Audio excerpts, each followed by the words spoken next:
Hello students, Vande Mataram. Welcome to all of you in the session number 5 of chapter number 9 Biomolecules. So next Biomolecules हमें ये session के अंदर जो discuss करना है, screen के ऊपर आपको नाम दिख रहा है कार्बोहाइड्रेट. ओके, कार्बोहाइड्रेट का एलिमेंटल एनालिसिस करो तो कार्बन, हाइड्रोजन और ऑक्सीजन से वो बना होगा. हाइड्रोजन एंड ऑक्सीजन का जो रेशियो होगा 2:1 होगा. ज़्यादातर ये होता है पर हर एक बार ऐसा ही हो जरूरी नहीं. कार्बोहाइड्रेट का जनरल फार्मूला CnH2OM. अब कभी कभार कोई कार्बोहाइड्रेट में कंडीशन ऐसी होगी कि N और M सेम होंगे और कभी कभार N और M की वैल्यूज़ अलग अलग हो सकती है. So there are the 3 main kinds of carbohydrate on the basis of number of sugar molecules. कि भाई शुगर का एक मॉलिक्यूल्स है, 2 है या 2 से ज़्यादा, more than 2. So according to that, एक है तो मोनोसेकेराइड, 2 है तो डाइसेकेराइड, 2 से ज़्यादा है तो polysaccharide. Now first of all सबसे पहले डिस्कस करते हैं मोनोसेकेराइड्स. सो पहले ही आपको मैंने बताया it is a simplest form of carbohydrate, क्योंकि शुगर का एक सिंपल मॉलिक्यूल्स ही उसके पास होगा. सो कार्बोहाइड्रेट का सिंपलेस्ट फॉर्म है और शुगर का एक ही मॉलिक्यूल इसके पास होगा. यहाँ पे N और M की वैल्यू आप लोगों को ऑलवेज सेम मिलेगी. किस तरह से सेम होती है वो हम लोग उसके एग्जांपल्स में डिस्कस करते हैं.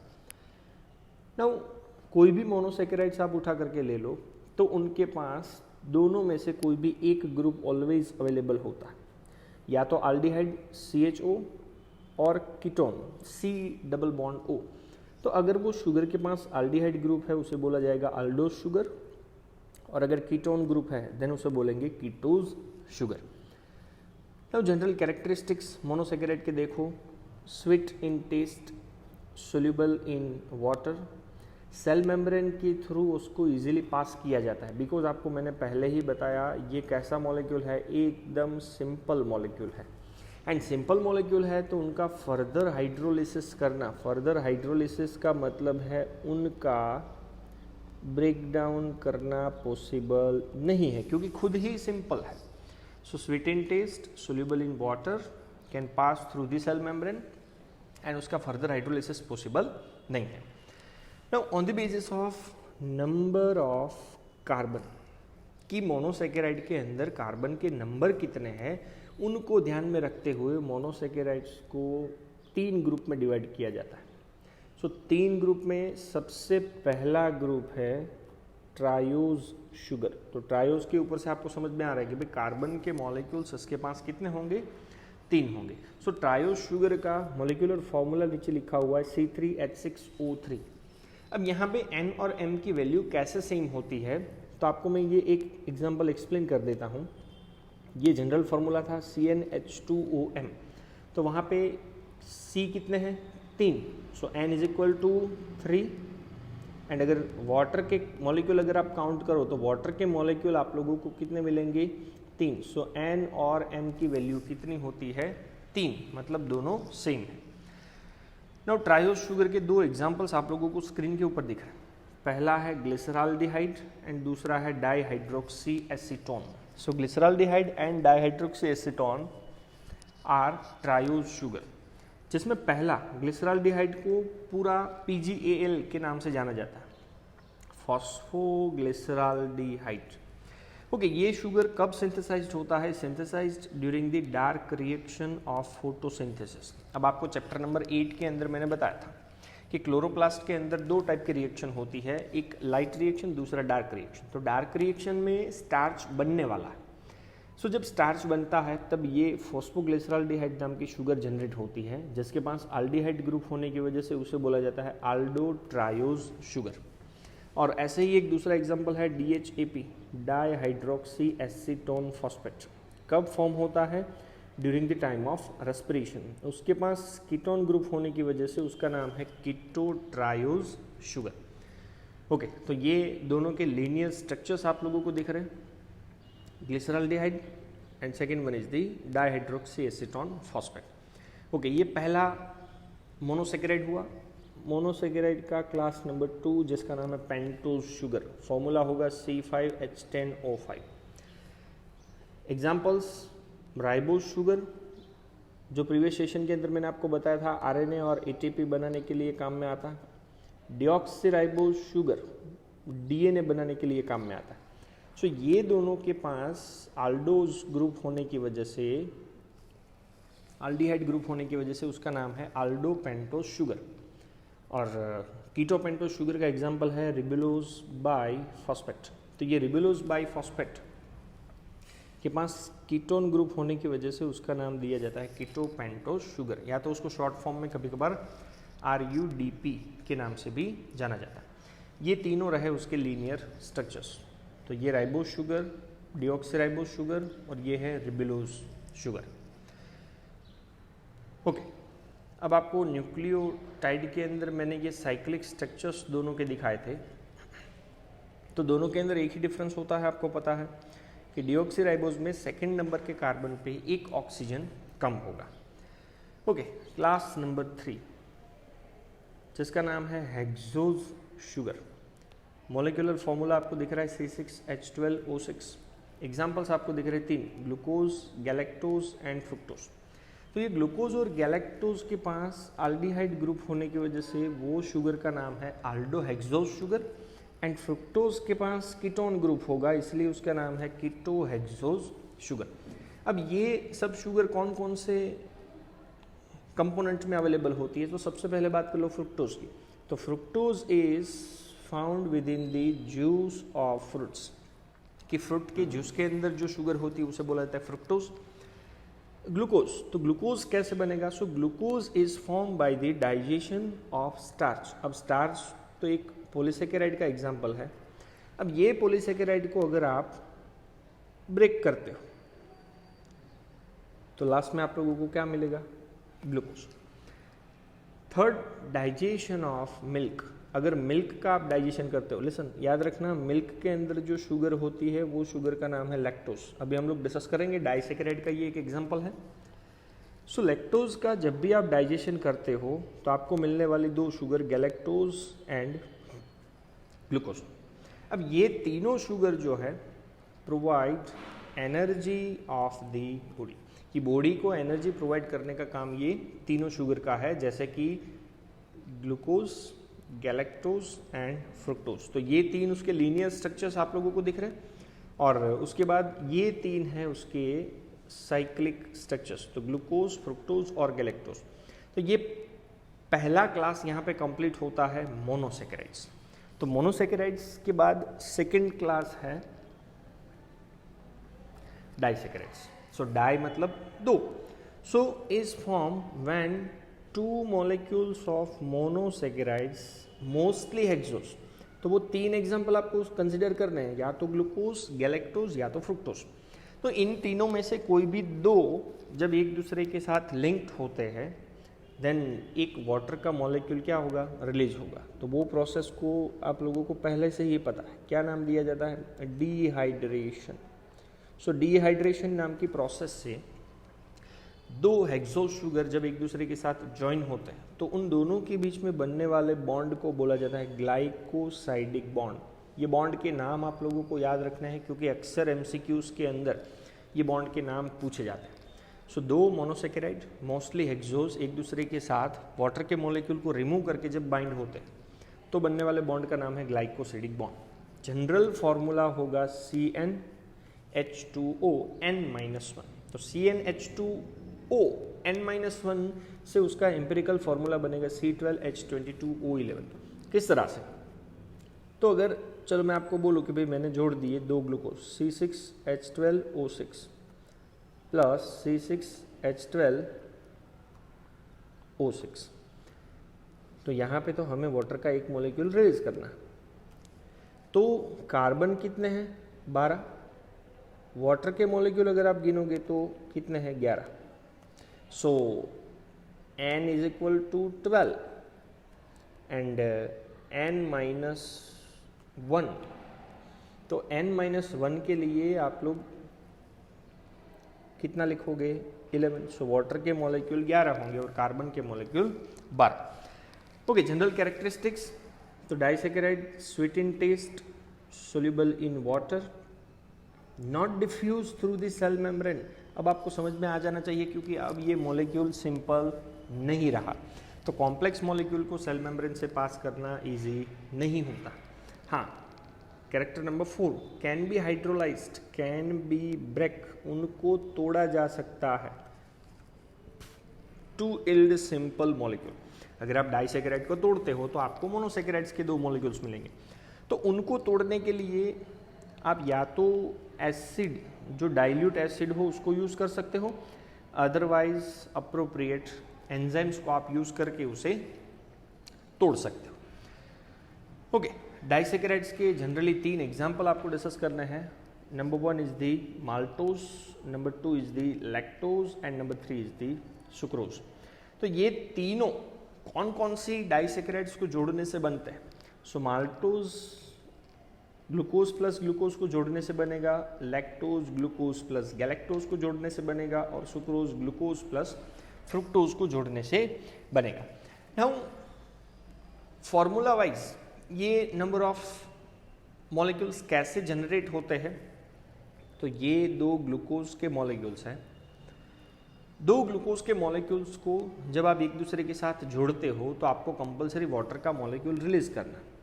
तो वाटर का मॉलिक्यूल ये OH और ये H। तो अगर आप यहाँ से वाटर के मॉलिक्यूल को निकाल देते हो, सो आगे का जो प्रोसेस है, तो वाटर के मॉलिक्यूल को निकालने के लिए डिहाइड्रेशन आपको करना पड़ेगा, और ये जो बॉन्ड बना वो बॉन्ड को बोलेंगे ग्लाइकोसाइडिक बॉन्ड, और बनने वाले कंपोनेंट का नाम क्या होगा? It is considered as a maltose. अब ये बॉन्ड किसके किसके बीच में बना है? तो ये पहला कार्बन, दूसरा, तीसरा, चौथा, पांचवा और छठा, इस तरह से आप अगर नंबर देते जाते हो तो यहाँ पे भी पहला, दूसरा, तीसरा, चौथा, पांचवा और छठा। तो ये बॉन्ड बनेगा अल्फा 1,4 ग्लाइकोसाइडिक बॉन्ड, क्योंकि हमने ग्लूकोज का जो मॉलिक्यूल लिया था वो अल्फा मॉलिक्यूल लिया था, मतलब OH नीचे था, वैसा हमने मॉलिक्यूल्स लिया था। सो 2 ग्लूकोज के मॉलिक्यूल्स को आप जोड़ो तो एक माल्टोज बनेगा। सेम टू सेम लैक्टोज के लिए, तो गैलेक्टोज और ग्लूकोज। तो गैलेक्टोज आपने बीटा लिया हुआ है, तो गैलेक्टोज बीटा लिया है मतलब OH का मॉलिक्यूल्स आपको ऊपर दिखेगा। सो ग्लूकोज और गैलेक्टोज को अगर आप जोड़ देते हो तो बनने वाले स्ट्रक्चर का नाम होगा लैक्टोज, और उसके पास जो लिंकेज होगा बीटा 1,4 ग्लाइकोसाइडिक लिंकेज। ऐसे ही एग्जाम्पल नंबर 3, तो सुक्रोज मतलब क्या है? Glucose plus fructose. तो ये ग्लूकोज और फ्रुक्टोज का भी सेम टू सेम, कि अगर आप इन दोनों को जोड़ते हो तो यहाँ का OH और यहाँ का H, डिहाइड्रेशन के थ्रू अगर आप रिमूव करते हो तो बनने वाला जो मॉलिक्यूल है ये बना बॉन्ड। कौन सा बॉन्ड? तो भाई अल्फा 1,2 ग्लाइकोसाइडिक बॉन्ड, जिसमें आपको कंसिडरेशन इस मैनर में करना है कार्बन का काउंटिंग। ओके, अब ये तो मैंने तोड़ने की बात की, जोड़ने की बात की। जब मुझे ये मॉलिक्यूल्स को फिर से तोड़ना होगा तो मैं हाइड्रोलिसिस नाम की प्रोसेस करके वाटर का मॉलिक्यूल ऐड करूंगा। तो सुक्रोज को जब मैं तोड़ूंगा तो फिर से मुझे क्या मिल जाएगा? Glucose plus fructose. ऐसे ही अगर लैक्टोज की बात करो तो लैक्टोज को तोड़ूंगा तो क्या मिलेगा? ग्लूकोज और galactose. Same to same process maltose के लिए भी होगी कि भाई माल्टोज को अगर मैं तोड़ता हूँ देन मुझे हाइड्रोलिसिस नाम की प्रोसेस से फिर से क्या मिल जाएगा? एक ग्लूकोज का मॉलिक्यूल और दूसरा भी ग्लूकोज का मॉलिक्यूल्स। सो ये था general characteristics of disaccharides. Okay, तो ये तीनों मॉलिक्यूल्स आप लोगों को दिख रहे हैं। सुक्रोज है 1,2, लैक्टोज है 1,4 and maltose again 1,4। Okay, third group है कार्बोहाइड्रेट का। जो कार्बोहाइड्रेट के थर्ड ग्रुप का नाम है पॉलीसैकेराइड्स। तो पॉलीसैकेराइड्स के लिए क्या यूज करेंगे? When a large number of hexose, मतलब मोर देन 2, 2 से ज्यादा hexose monosaccharides unite become a joint through glycosidic bond. तो 2 से ज़्यादा हेक्सोस मोनोसैकेराइड्स एक दूसरे के साथ ग्लाइकोसाइडिक बॉन्ड से जुड़ेंगे। It form a long chain, और वो लॉन्गर चेन को क्या बोला जाता है? पॉलीसेकेराइड। जो पॉलीसेकेराइड का जनरल फॉर्मूला होगा C6H10O5N। तो N मतलब आपको क्या कंसीडर करना है? मोनोसेकेराइड्स के कितने मॉलिक्यूल्स हमने लिए। तो पॉलीसेकेराइड के general characteristics, not sweet in taste, not soluble in water, even आप यहाँ पे कंसीडर कर सकते हो not able to pass through cell membrane. Cell membrane से वो पास नहीं हो सकता क्योंकि वो तो कॉम्प्लेक्स है और उसका हाइड्रोलिसिस पॉसिबल है, मतलब उनको तोड़ा जा सकता है। सो हाइड्रोलिसिस इज पॉसिबल। ओके, अब ये पॉलीसेकेराइड्स जो है एसिड इनसोल्यूबल पैलेट्स के अंदर कंसिडर किया जाता है। एसिड इनसोल्यूबल मतलब जो आपने केमिकल एनालिसिस का मेथड किया था उसमें ऊपर की साइड ये कंपोनेंट मिलेंगे क्योंकि इनका मॉलिक्यूलर वेट और मॉलिक्यूलर साइज बहुत ही ज़्यादा होगी। So acid insoluble pellets also has a polysaccharides, मतलब कार्बोहाइड्रेट्स हैं, और वो हम किस में रखेंगे? मैक्रोमोलिक्यूल्स में। जैसे कल हमने एक वीडियो डिस्कस किया था न्यूक्लिक एसिड का, तो न्यूक्लिक एसिड भी हमने मैक्रोमोलिक्यूल्स में ही रखा था। तो ये पॉलीसेकेराइड्स भी मैक्रोमोलिक्यूल्स में होगी। दूसरी डेफिनेशन क्या हो सकती है? देखो, polysaccharide are the longer chain of sugar. Thread like structures होते हैं, they are a thread like structures, literally a cotton thread. Cotton के थ्रेड जैसे स्ट्रक्चर्स होते हैं। It contain a different monosaccharides as a building blocks. तो obviously मैंने आपको पहले ही बताया कि भाई पॉलीसेकेराइड्स के बिल्डिंग ब्लॉक्स कौन होंगे? मोनोसेकेराइड्स। मोनोसेकेराइड्स में भी कौन सी शुगर? तो वो कंपलसरी आपको याद रखना है, हेक्सोज शुगर होगी। तो अब पॉलीसेकेराइड के हम लोग एग्जाम्पल डिस्कस करेंगे। जैसे कि पहला एग्जाम्पल दिया हुआ है cellulose is a polymeric polysaccharide consisting only one type of monosaccharides. तो ग्लूकोज को अगर एक लॉन्गर चेन में जोड़ देते हो तो बनने वाला कंपोनेंट होगा सेल्यूलोज। तो आप सेल्यूलोज को नाम दे सकते हो होमोपोलीमर। क्यों homopolymer? Because it made up by a single monomer, और we can say that single type of monomer, कि खाली एक ही टाइप के मोनोमर से बना हुआ सेल्यूलोज है, इसलिए उसका नाम है होमोपोलीमर। सो नीचे लिखा हुआ है cellulose is the unbranched polysaccharide chain of glucose. Okay, उसके ही जैसा एक दूसरा एग्जांपल है स्टार्च। तो starch is a variant of this. Variant of this मतलब सेल्यूलोज के जैसा ही एक स्ट्रक्चर है। It is also homopolymer but present as a store house of energy in the plant tissue. तो आपको मैंने प्रीवियस नंबर ऑफ चैप्टर्स के अंदर भी बताया हुआ है कि स्टार्च प्लांट के अंदर फूड मटेरियल के फॉर्म में स्टोर होता है। सो स्टार्च होमोपोलीमर है तो किससे बनेगा? तो starch is made up of unbranched polysaccharide chain which are made up of glucose unit.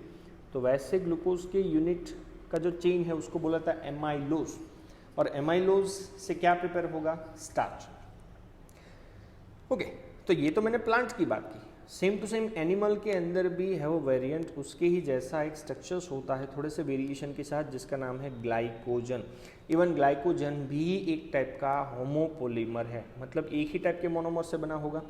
सो किससे बनेगा? So glycogen is made by branched polysaccharide chain of glucose, जिसे बोला जाता है एमाइलोपेक्टिन चेन।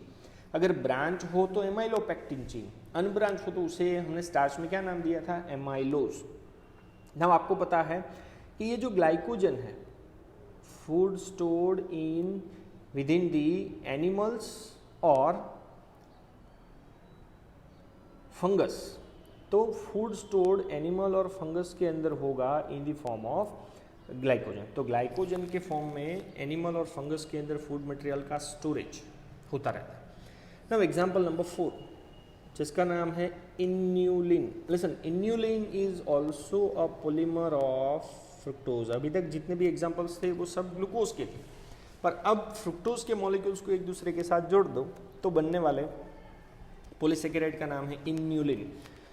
सो ये इन्यूलिन भी एक टाइप का होमोपोलीमर है।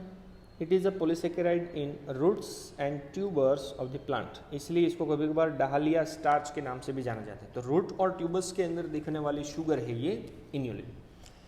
नाउ कोई भी पॉलीसेकेराइड की चेन ले लो, जैसे कि आपको एग्जांपल दे दिया है ग्लाइकोजन का, तो ग्लाइकोजन की पॉलीसेकेराइड चेन का अगर आप एक एग्जांपल ले लो तो कोई भी चेन के आपको दो एंड मिलेंगे, फर्स्ट एंड सेकंड।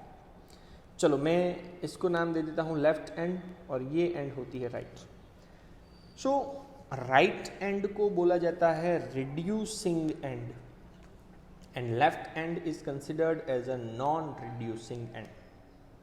अब ये रिड्यूसिंग और नॉन रिड्यूसिंग एंड लेफ्ट और राइट के बीच में क्या क्या डिफरेंसेस होते हैं, तो लेफ्ट के पास कोई भी एल्डिहाइड और कीटोन ग्रुप नहीं होने की वजह से वो रिड्यूस नहीं होता है और अपने साथ कोई दूसरे नंबर ऑफ मोनोसेकेराइड्स को ग्लाइकोसाइडिक बॉन्ड के थ्रू नहीं जोड़ सकता। दूसरा कैरेक्टर है राइट साइड का, रिड्यूसिंग है because they have a free aldehyde और ketone group and which reduce to form a glycosidic bond, तो वो ग्लाइकोसाइडिक बॉन्ड को कंबाइन कर सकता है और नंबर ऑफ मोनोसेकेराइड्स अपने साथ जोड़ सकता है।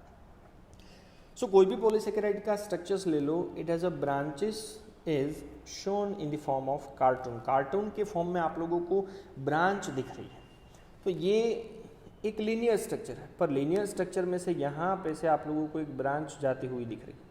इवन जैसे आप ये सिंगल लाइन देख रहे हो तो वहाँ से एक ब्रांच इस तरह से निकला, अगेन दूसरा यहाँ पे निकला, अगेन तीसरा यहाँ पे निकला। तो ये कार्टून जैसे स्ट्रक्चर्स में ब्रांचिंग पॉलीसेकेराइड के स्ट्रक्चर्स में निकलते रहते। तो ये आपको दिख रहा है किसका स्ट्रक्चर, ग्लाइकोजन। नाउ स्टार्च की अगर बात करो, it forms helical secondary structures. Helical मतलब कुछ इस तरह से हेलिक्स वाला स्ट्रक्चर्स होगा। सो स्टार्च के पास ऐसा हेलिकल स्ट्रक्चर होने की वजह से starch are able to hold up the I2 iodine. तो ये जो हेलिकल स्ट्रक्चर्स है उसके बीच में स्टार्च आयोडीन को होल्ड अप कर सकता है। एंड चैप्टर नंबर 5 के अंदर भी मैंने आपको बताया हुआ है कि जब भी स्टार्च आयोडीन को होल्ड अप करता है तो कौन सा कलर देता है, ब्लूइश इन कलर। तो स्टार्च के पास हेलिकल स्ट्रक्चर होने की वजह से वो आयोडीन को होल्ड अप करता है, इसलिए वो ब्लू कलर देगा। But cellulose does not contain complex helix, तो सेल्यूलोज के पास ऐसे हेलिकल स्ट्रक्चर्स नहीं होने की वजह से hence can not hold the iodine. तो अगर सेल्यूलोज के साथ आप आयोडीन डालोगे तो आपको कोई भी ब्लूइश कलर नहीं मिलेगा। अब सेल्यूलोज का यूटिलाइजेशन, तो चैप्टर नंबर 8 के अंदर आपको पहले ही पता है कि कोई भी प्लांट की सेल वॉल ले लो, ऑब्वियसली किससे बनता है, सेल वॉल से। तो ये सेल वॉल के कंपोनेंट में बहुत सारे नंबर ऑफ मॉलिक्यूल्स थे, पर उसके अंदर आपको एक नाम याद रखना है, सेल्यूलोज। इवन पेपर जो भी बनते हैं made from plant pulp and cotton fibre is the cellulosic. तो पेपर जो भी हम लोग यूज़ करते हैं वो प्लांट के पल्प में से बनाए जाते हैं एंड कॉटन के जो भी फाइबर्स है ऑब्वियसली वो सेल्यूलोजिक है। इवन नेचर के अंदर बहुत सारी कॉम्प्लेक्स पॉलीसेकेराइड्स भी अवेलेबल है, तो उसके एग्जांपल्स आप लोगों को कुछ दिए हुए हैं। दे have a building blocks, amino sugar and chemically modified sugar. तो जो भी कॉम्प्लेक्स पॉलीसेकेराइड है, तो ये कॉम्प्लेक्स पॉलीसेकेराइड्स के पास बिल्डिंग ब्लॉक्स क्या क्या होते हैं, तो एक होगा amino sugar and chemically modified sugar, जैसे कि ग्लूकोजेमाइन, दूसरा है एन एसिटाइल गैलेक्टोजेमाइन। तो ग्लूकोजेमाइन या तो एन एसिटाइल गैलेक्टोजेमाइन ये बिल्डिंग ब्लॉक्स हैं, एमिनो शुगर होगा ताकि उसके थ्रू कॉम्प्लेक्स पॉलीसेकेराइड्स का फॉर्मेशन हो सकता है।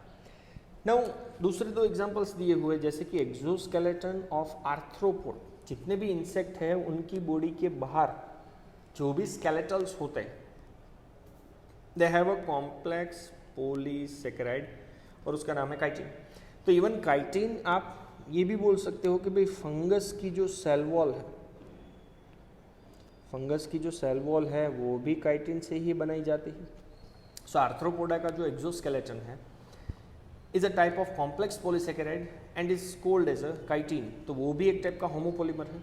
So this complex polysaccharide are mostly homopolymer. तो जितने भी कॉम्प्लेक्स पॉलीसेकेराइड्स है, जैसे कि आपको एक एग्जांपल दिया हुआ है काइटिन का, तो ये काइटिन भी कहीं ना कहीं होमोपोलीमर का ही एक एग्जाम्पल कंसिडर किया जाता है। So this all are related with the carbohydrate, उसके टाइप्स और उसके स्ट्रक्चर्स।